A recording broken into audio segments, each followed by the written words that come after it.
July 11th, 1996. $4,000 scattered on the ground around a dead man, and the killer hadn't taken a cent. The gold was still in the bag, the jewelry untouched. Whoever stripped Blair Adams and beat him to death in a Knoxville, Tennessee hotel car park on the night of July 10th, 1996 didn't want his money. And that was only the second strangest thing about the case, because Blair Adams had told everyone around him that he was going to be murdered. He said it clearly, repeatedly, to multiple people. And then he ran.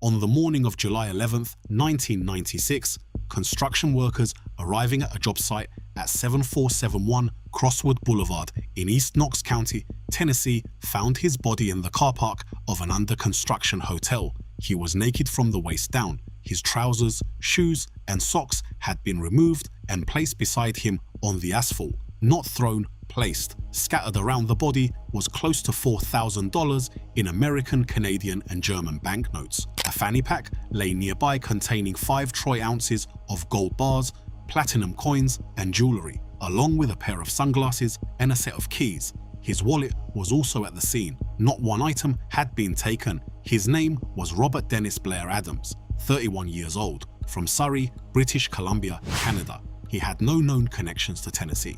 Nobody in Knoxville had ever met him. The autopsy was performed at the University of Tennessee Medical Center. Adams had cuts and abrasions across much of his body. Both hands carried defensive wounds, the kind left when a person raises their arms to absorb incoming strikes. His killer had torn chunks of hair from his skull during the struggle. In his clenched fist, investigators found a single long strand of hair that did not belong to him. His forehead had been split open by something consistent with a crowbar or a heavy club. His stomach had been ruptured, a perforation caused by a violent blow to the abdomen. The official cause of death was listed as sepsis from that abdominal perforation. The infection would have taken hours to kill him after the blow landed. He lay in that car park for some portion of the night before the workers arrived. Forensic indicators at the scene pointed to a possible sexual assault. His lower clothing had been removed and arranged, not scattered, not torn. And then there was the single object at the scene that resisted every explanation: the key to his rental car, the Toyota Camry key, the same one he had been unable to produce hours before his death. To understand how a 31-year-old construction foreman from Surrey, British Columbia, ended up beaten and stripped in a Tennessee hotel car park with nobody who knew him for 800 miles in any direction, you have to go back 6 days. Robert Dennis Blair Adams, Blair, to everyone who knew him, worked as a foreman at his stepfather's construction company in Surrey. People who worked alongside him described a capable, reliable man who took pride in the job. He had dealt with alcoholism in the past, but had been sober for 2 years and was attending Alcoholics Anonymous meetings regularly. In late 1995, he had returned from a construction contract in Frankfurt, Germany, where he had met a girlfriend. By the summer of 1996, something had changed. He stopped attending AA. He started leaving job sites unsecured at the end of the day, a basic failure for a foreman. Then he quit without notice and walked away without collecting his final paycheck. His mother, Sandra Edwards, noticed the mood swings first. She asked him repeatedly what was wrong. His answer never varied. "I don't think I should tell you about it." He told his Frankfurt girlfriend something more specific. He was afraid of former colleagues who had recently returned from Germany. He told his mother that someone was spreading damaging rumors about him, but he wouldn't say who or why. And he told friends plainly that someone was planning to kill him. Not a vague worry, a stated conviction delivered to multiple people over the course of several weeks. On Friday, July 5th, 1996, Blair Adams went to his bank and withdrew nearly all of his savings. He emptied his safety deposit box. When everything was counted, he had walked out with over $6,000 in cash, plus jewelry, gold bars, and platinum coins that he had been accumulating. He was converting his life into something portable, something you could carry on your body if you needed to move fast.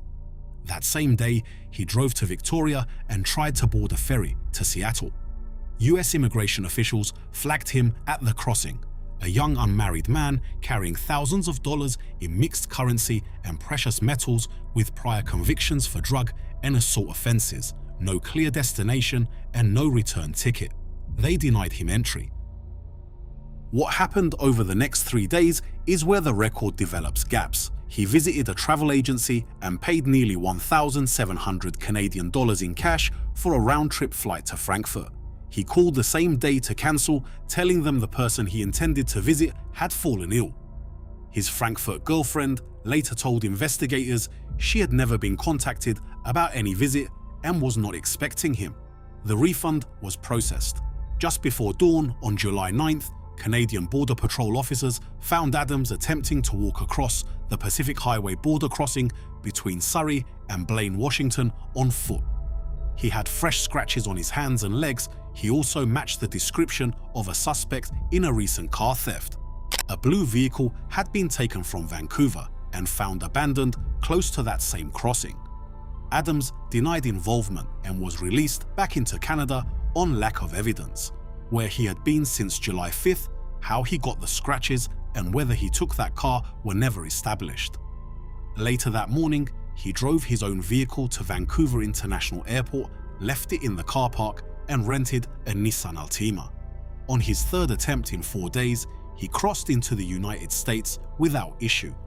He drove to Seattle-Tacoma International Airport and bought a round-trip ticket to Frankfurt. Then, standing at the ticket counter, he changed his mind again. He traded the Frankfurt credit for a one-way overnight flight to Washington, D.C. A return ticket on that route cost roughly half the price of the one-way he chose. He paid more for the commitment of not coming back. He touched down at Dulles Airport at approximately 6:45 in the morning on July 10th, 1996. He rented a Toyota Camry and headed south. Within hours, on US Route 250 in Troy, Virginia, he backed the Camry into another car. The other driver told police the damage was minor and that Adams seemed nice but was in a hurry. Adams handed over his details and kept moving. He had nearly 500 miles still ahead of him. He entered East Knox County, Tennessee, sometime around 5:30 in the afternoon. His first recorded stop in the area was a BP petrol station on Strawberry Plains Pike. He told the attendant his rental car wouldn't start. A driver from Interstate Repair Service named Gerald Sapp was called out to assist. When Sapp arrived, he spotted the problem immediately. Adams was holding the key to the Nissan Altima he had abandoned in Seattle, not the Toyota Camry key he needed. Sapp told him to check his pockets. He said directly, "If you drove this thing up here, you gotta have another key in your pockets." Adams refused to look. He stood by the car, certain he had the correct key and would not reach into his own pocket to verify it. Sapp later recalled he was bound and determined that he had the key he needed for that car. He didn't appear to be on drugs. His mind just wasn't functioning correctly for some reason. The Toyota was towed to a local repair shop. Sapp drove Adams to the Fairfield Inn on Cracker Barrel Lane and dropped him at the door. The moment Adams walked into the Fairfield Inn, he was on camera. The hotel's closed-circuit system captured him entering and exiting the lobby 5 times in the space of approximately 40 minutes. He eventually approached the front desk and paid $100 in cash for a room. When the clerk attempted to hand him his change, Adams turned without taking it and walked out of the hotel. He was not captured entering his room at any point. Investigators later confirmed the room was never used. That night, 2 women told police they had seen Adams speaking with an unknown man outside a Cracker Barrel restaurant near the Fairfield Inn.